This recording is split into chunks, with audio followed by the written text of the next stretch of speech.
देवीपुर बाजार में नवनिर्मित राधा कृष्ण शिव पार्वती मंदिर प्राण प्रतिष्ठा सह लक्ष्मी नारायण यज्ञ को लेकर मंगलवार को भव्य कलश यात्रा निकाला गया।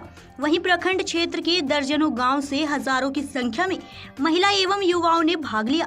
कलश यात्रा देवीपुर बाजार राधा कृष्ण मंदिर से कलोहरिया होते हुए कोका राजौरिया पहुंची। वहीं पंडितों द्वारा मंत्र उच्चारण के साथ जल को घड़ा में भर गया।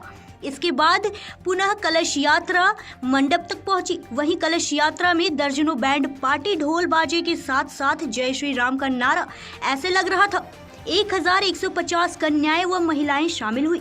कलश यात्रा के दौरान चौक चौराहे समेत पूरे रास्ते में हर हर महादेव व जय श्री राम का जय घोष लोग करते रहे, जिससे पूरे क्षेत्र का वातावरण भक्तिमय हो गया। कलश यात्रा के साथ ही लक्ष्मी नारायण यज्ञ का शुभारंभ हो गया। कलश यात्रा में केंदुआ, देवीपुर, राजपुरा, कोल्हड़िया, मनियारपुर, झुमराबाद समेत दर्जनों गांव की कन्याएं व महिलाएं शामिल हुई। कलश यात्रा में देवघर विधायक नारायण दास भी शामिल हुए। देवघर से अरविंद यादव की रिपोर्ट। नमस्कार, आप देख रहे हैं न्यूज इंडिया 24। इस वक्त मौजूद है देवघर जिला के देवीपुर में। यहाँ पर 36 साल बाद, जी हाँ 36 साल बाद शिव शक्ति महायज्ञ हो रहा है और आज यहाँ पर कलश यात्रा संपन्न हो चुका है। देख सकते हैं सभी लोग, जितने भी कलश यात्री हैं सभी लोग इस नदी में पहुंच चुके हैं। यहाँ से जल उठाएंगे और यहाँ से लगभग 2.5 से 3 किलोमीटर दूर देवीपुर मुख्य मेन चौक पर मंदिर का जो प्राण प्रतिष्ठा होने वाला है, उसी के शुभ उपलक्ष्य में यहाँ पर जो महायज्ञ होने वाला है, जो लोग आए उनसे बातें करते हैं। चलिए, यहाँ पर देख सकते हैं एक चाची है मेरे साथ, फल खा रही है। सबसे पहले सीताराम चाची जी। सीताराम। कहाँ से आते हैं? केंदुआ से। केंदुआ से। और कितना खुशी है ये सुन करके? बहुत खुशी हो रहा है। कितने लोग आए हैं आप लोग? हम लोग बहुत को आए, 1100 कलश उठा है। और ये जो फल खा रहे हैं कमेटी ओर से दिया गया है? अच्छा, देख सकते हैं और चाची लोग हैं, छोटी छोटी प्यारी बहन है। चाची जी बोलिए सीताराम। सीताराम। क्या नाम है? शीतल देवी। कहाँ से आते हैं? देवीपुर से। देवीपुर से ही है। ये देखिए देवीपुर से ही है और ये कार्यक्रम देवीपुर में ही हो रहा है। आज देवीपुर के ही है, आपके ही गांव में ये आयोजन हो रहा है। कितनी खुशी है जानकर के? बहुत खुशी है जानकर। अच्छा, कितने साल के बाद ये हो रहा है? 34 साल। 34 साल के बाद? पहले 36 साल बता रहे हैं। हाँ, 36 साल के बाद हो रहा है। इसके पहले जो हुआ था कुछ याद है क्या? नहीं, उसमें शादी भी नहीं हुई। हाँ, शादी भी नहीं हुआ। चाची जी, आपको कुछ याद है क्या? 4 से 36 साल पहले यहाँ पर ऐसा कुछ हुआ था। आपसे 36 साल पहले कुछ पुरानी कहानी याद है क्या? क्या कुछ हुआ था? जग हो चला तो वह तनी मनी याद है। मतलब इतना भीड़ भाड़ हो चला कि तनी मनी इतना भीड़ चले। और उस 36 साल पहले जो होल चले तो इतना ढोल बाजा, इतना मोबाइल कैमरा हिले नहीं? कैमरा मोबाइल नहीं, लेकिन ढोल बाजा है। हाँ, ढोल बाजा हिले नहीं? इतना भीड़ चला। अच्छा, यार सब ठीक है। सब चले। अच्छा, कलश तखनी कते उठल ले? वो याद नहीं। अच्छा, वो याद नहीं है। मतलब देख सकते हैं आज से 36 साल पहले जो कुछ हुआ था इस दादी जी को याद है। उसमें ऐसा भव्य तरीके से नहीं हुआ था। ढोल बाजा था जो पारंपरिक तरीके से होता है वो था, लेकिन ये मोबाइल, ये कैमरा, ये ड्रोन वगैरह इतनी भव्यता नहीं थी। यहाँ पर देखिए मेरे साथ, आ जाइए, ये आपको दिखा रहे हैं जिस तरह से। दरअसल ये कार्यकर्ता है, युवा है, युवाओं से बात करते हैं। जैसा आइए नजर आइए, आजा मेरे भाई लोग इधर आ। हाँ, चलिए काम करिए। यहाँ पर देखिए जरा सा, ये कमेटी की तरफ से जितने भी भक्त लोग आए हैं उनको केला और अंगूर दिया जा रहा है फल के रूप में, सेवा के रूप में। बात करते हैं जरा सा। ये हाँ, रामू यादव कौन है? रामू यादव है। आइए, रामू यादव जी। रामू यादव ही शर्मा रहे हैं। खैर कोई बात नहीं है। आइए हम बातें करते हैं जो कलश यात्रा उठाए हैं, दीदी लोग हैं, चाची लोग हैं, इन सबसे हम बातें करते हैं। भैया जी आइए ना, कुछ जानकारी दीजिए ना आज के बारे में। चलिए, तमाम तरह के जानकारियां देने वाले लोगों की अभी फिलहाल कमी है। सभी लोग अपने कामों में अस्त व्यस्त है और जो कलश यात्रा उठाए हैं दीदी लोग हैं, उनसे बातें करें। दीदी सीताराम बोलिए ना। सीताराम। कहाँ से आए हैं? देवघर से हैं। और देवघर से आए हैं देवीपुर में। कितनी खुशी है ये जो जान करके, या फिर इस कार्यक्रम में पार्टिसिपेट लेकर कितनी खुशी का माहौल है? अच्छा लग रहा है। हाँ, ये जो है कलश यात्रा हो रही है, महायज्ञ हो रहा है, कैसे पता चला था किनके माध्यम से? मेरा नानी घर है तो हमको पता चल गया। अच्छा, ये मालूम है कि इसकी पहले कब हुआ था? ये तो जानते हैं क्या? नहीं, ये नहीं मालूम है। ये 36 साल पहले हुआ था। कुछ पुरानी कहानी याद है क्या? 1988 में आज से 36 साल पहले एक बार देवीपुर में ऐसा महायज्ञ हुआ था। अब हम जैसी हमें जानकारी है कि आज पूरे 36 साल के बाद ये महायज्ञ मनाया जा रहा है। ये देख सकते हैं बहुत पुरानी कहानी है, जो उसमें आपका जन्म भी नहीं हुआ होगा ना, लेकिन कुछ कहानी सुना है, दादी सुनाते होंगे, माता सुनाते होंगे। 36 साल पहले कुछ हुआ था। भैया जी कहाँ से आते हैं? नहीं से देवीपुर से। और देवीपुर के ही है। तमाम तरह की जानकारी आप हमें सही तरह से दे सकते हैं। कितनी कलश यात्रा उठाए हैं? 1100। और इतनी जो भारी संख्या जो महिलाएं लोग हैं, कहाँ से आए हैं? सब बाहर से लोग आए हैं। 1100 है तो यहीं से देवीपुर से नहीं होंगे, बहुत लोग बाहर से भी आए हैं, बहुत लोग देवीपुर से ही हैं, आसपास से लोग हैं, बहुत सारे इसमें लोग शामिल हैं। और कार्यक्रम में क्या कुछ लेकर के कलश यात्रा है, प्रवचन है और क्या कुछ है? सब कुछ है, प्रवचन है, मतलब जैसा भी ये पंडित जी लोग बाहर से आए हैं, बहुत सारे ऐसे हैं जो कि बाहर से आए हैं करने के लिए।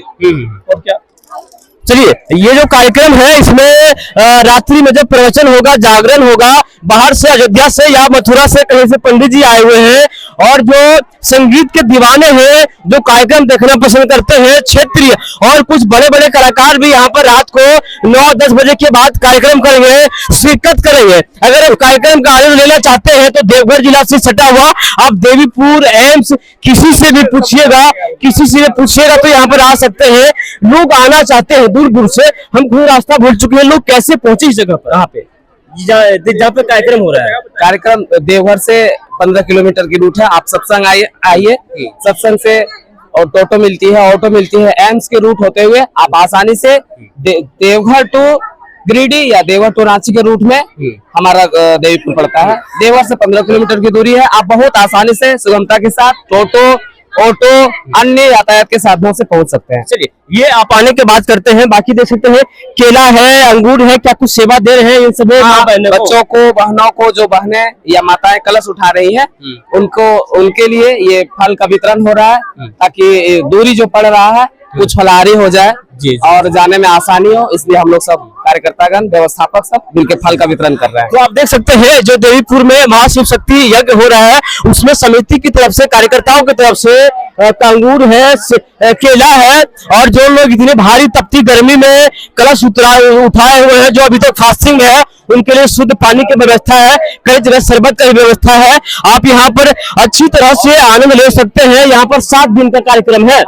हाँ, 7 दिन का कार्यक्रम है। 7 दिन का कार्यक्रम को आप रात में बड़े बड़े कलाकार यहाँ पर आएंगे। आप हर प्रकार के इंटरटेनमेंट के लिए, मनोरंजन के लिए झारखंड की सांस्कृतिक राजधानी कहे जाने वाले देवघर और देवघर का देवीपुर में मौजूद हूँ। यहाँ पर सबसे बड़ा भव्य महायज्ञ होने वाला है। उसी यज्ञ के यज्ञ स्थल पर मौजूद है। दरअसल दिखा देंगे, यह वो सबसे बड़ा हवन कुंड होगा और यहाँ ठीक इसके सामने वो सबसे बड़ा पंडाल बना है, जहाँ पर प्रवचन भी होगा और प्रवचन के बाद जो यहाँ के जो दिग्गज कलाकार हैं, क्षेत्रीय कलाकार हैं, बाकी बड़े बड़े स्तर के कलाकार भी आएंगे और यहाँ पर रात भर कार्यक्रम होगा। यहाँ पर भव्य मंदिर का भी निर्माण हुआ है, दरअसल वो भी दिखा देंगे। उसी के उपलक्ष्य में ये कार्यक्रम हो रहा है। इस कार्यक्रम से जुड़ी हर बात आपको हम दिखाएंगे। जनता प्लस और साथ में है न्यूज इंडिया 24। इस कार्यक्रम से जुड़ी हर खबर देने के लिए इस पूरे कार्यक्रम के रूपरेखा, कब ये संभव हुआ और ये कब इसकी रूपरेखा तैयार की गई, तमाम जानकारी देने के लिए मेरे साथ मौजूद है पंडित जी। सबसे पहले सीताराम, ये जो यज्ञ है, इस यज्ञ को क्या कर सकते हैं, साहित्य की भाषा में क्या नाम दिया गया है? इस यज्ञ का नाम दिया गया, पहले मैंने कहना चाहता था कि यज्ञो वही पुरुषः, यज्ञ ही महापुरुष हैं, जिसको परम ब्रह्म कहते हैं। इस यज्ञ से ही ब्रह्म की उत्पत्ति हुई है और इससे ही सृष्टि की कार्यवाही प्रारंभ की गई है। वृष्टिर्भवति पर्जन्यः, यज्ञ से बादल बनता है, बादल से वृष्टि होती है, उससे अन्न की उपज होती है। अन्नो वे ब्रह्म, अन्न ही ब्रह्म है। इसी का भक्षण करके जीव जंतु जितने संसार के लोग हैं उसका पालन पोषण होता है।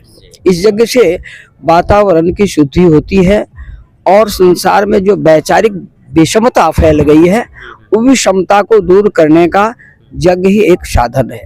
हमारे सनातन धर्मों में यज्ञ भिन्न भिन्न प्रकार के हैं, लेकिन यह यज्ञ महापुरुष परम ब्रह्म परमेश्वर राधा कृष्ण के उपलक्ष्य में हो रहा है, जिससे ही हमारा ब्रह्म वैवर्त पुराण में वर्णन आया है कि राधा से ही सृष्टि की उत्पत्ति हुई है, उसी से विष्णु की उत्पत्ति हुई और विष्णु के नाभि से ब्रह्मा की उत्पत्ति हुई और ब्रह्मा के ललाट से शिव की उत्पत्ति हुई थी। यह त्रिगुणी देवता जो हैं वही तीनों देवता से, जिसमें पालन करता एक है, एक संहार करता है और एक हमारे सृष्टि करता है।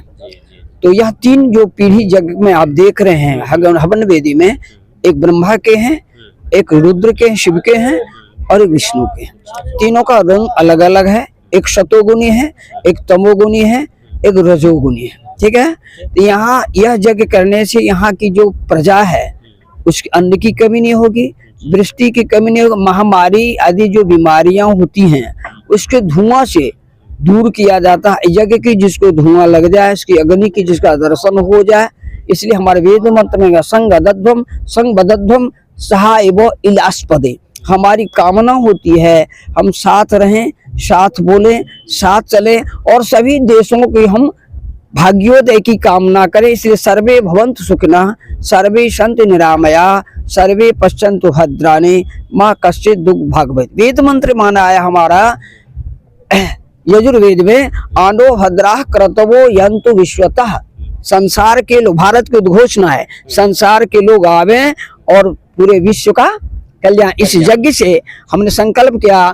इस गांव का संस्कार, इस गांव का कल्याण, अगल बगल गांव का कल्याण और विश्व का भी कल्याण है, सभी मानवों, सभी पशु पक्षियों का भी कल्याण। ऐसे माना सनातन की भावना। क्योंकि भारत का अर्थ क्या आता है, भावी सर्वेषु वेदेषु रति सर्वेषु जंतुषु तरणम सर्वतीर्थानाम तेन भारत मुच्यते। इसका नाम पड़ा भात से भावी, सभी वेदों का सृजन नहीं हुआ, रो से रति सर्वेषु जंतुषु, सभी जीवों में यहाँ हम घोड़ा की पूजा करते हैं, हाथी की पूजा करते हैं, हम यहाँ तक सुअर की पूजा करते हैं, हम कुत्ते की पूजा करते हैं, हम वृक्ष की पूजा करते हैं, हम पत्थर की पूजा, स्वयं यहाँ वृद्धेश्वरी बुढ़ेश्वरी है, हम पत्थर की पूजा करते हैं। इसलिए पाषाण में हम भगवान को देखते हैं, भावना से भगवान की उत्पत्ति करके हम पूजा करके संसार के लोगों को कल्याण करते हैं। इसलिए आया है कि जे यथामंग प्रपद्यन्ते तं तथैव भजाम्यहम्, जिसकी जैसी भावना होती है, जिस भावना से जो यज्ञ करते हैं उसकी पूर्ति होती है। हमें धर्म की पूर्ति है, धर्म अर्थ काम मोक्ष चारों वर्ग को देने का सक्षम यह यज्ञ है। इसलिए कहा यज्ञो वही पुरुष है, यज्ञ ही पुरुष है, यज्ञ ही भगवान है। उसी की कामना से हम चाहते हैं यहाँ की इलाका का संस्कार हमारे कार्यकर्ता राजेश बाबू, नरेश बाबू, मुटकुंद बाबू एवं यहाँ के जितने हमारे कार्यकर्ता हैं सबों को मैं भूरी भूरी बधाई देते हैं। ऐसा सहयोग करके ऐसा सफल आयोजन आज जो हमारा जल यात्रा में हुआ, तो मुझे ऐसा प्रतीत होता है कि ऐसी जल यात्रा हमको लग रहा है कि 10-5 जगह में मैंने नहीं देखा, जो कि आज देवीपुर में मुझे देखने को मिला। स्कंद पुराण में इसकी चर्चा आई है, देवीपुर की। लोग कहता है स्कंद पुराण में देवीपुर की जिया खड़ा की बुढ़ेश्वरी की चर्चा आई है। इसको बुढ़ेश्वरी शिवलिंग कहते हैं और जीव वो देवीपुर, यहाँ जब भगवती का गांव हो, कोई कहता है देवीपुर नाम का, देवी नाम का कोई यहाँ व्यक्ति रहा था, उसके नाम से इस गांव का नाम देवीपुर पड़ गया। लेकिन दूसरी कहानी क्या है कि देवी के जाने का मार्ग जो है, हमारे देवघर जाने का, बुढ़ेश्वरी का जो मार्ग था, जो ठहराव होता था देवघर जाने का, तो देवीपुर था, समझे। इसलिए देवीपुर में भगवती जगदम्बा का आश्रय है और यहाँ के माध्यम से जिया खड़ा जाता है। जहाँ कोई पुत्र मर जाता है जीवित होता है, इसलिए उसको जीवित खंड कहते हैं। सारमा के पास है ये देवीपुर और जीवित खंड का दोनों का अन्योन्य आश्रय संबंध है बुढ़ेश्वरी से, बुढ़ेश्वरी से। ये तीनों का बीच में हमारा जो आद्यपीठ भगवान का देवघर है, तीनों का समन्वय करते हुए इस देवीपुर को हम देवी का ही नगर कहते हैं। और आज यहाँ हमारी जो शक्ति है, दोनों यज्ञ हो रहा है, लक्ष्मी और विष्णु का। महालक्ष्मी नारायण जो यज्ञ है वह लक्ष्मी का भी यज्ञ हो रहा है और भगवान विष्णु का, दोनों को मिलाकर के यह यज्ञ में ऐसी शक्ति दें कि यहाँ के लोगों की भावना जगे, आप सदाचार, सद्विचार, सद्विवेक धारण कर सभी धर्मों का समन्वय करते हुए हम देश को आगे ले बढ़ने का प्रयास करें। यह धर्म से ही हम